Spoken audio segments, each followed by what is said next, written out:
Opération coup de balai.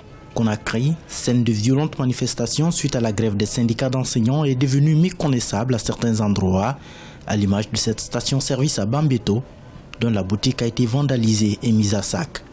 Des traces de pneus brûlés ou encore de grosses pierres jetées en pleine chaussée en disent long sur le caractère violent de ces remous. Au lendemain de ces troubles sociaux, la capitale guinéenne a besoin d'un coup de balai.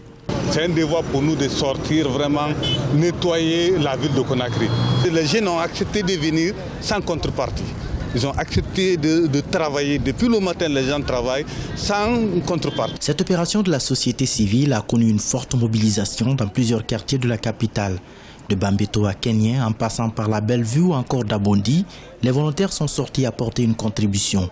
Elle se veut pérenne et vise surtout à éveiller un comportement de civisme au sein de la population. Il faut que les plus hautes autorités de ce pays, les députés à l'Assemblée nationale et chacun en ce qui le concerne, mettent la main à la tâche pour qu'on puisse assainir Conakry, débarrasser Conakry des ordures. Si on le fait, on améliore les conditions de vie de la population. Comment? Parce que ça permet d'économiser de l'argent pour les frais de santé.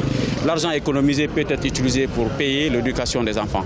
La question de l'assainissement en Guinée reste une problématique entière et récurrente. Le défi de la salubrité publique nécessite non seulement un comportement citoyen de la part des populations, mais aussi une meilleure coordination des efforts des autorités dans la collecte, le transport et la gestion des déchets.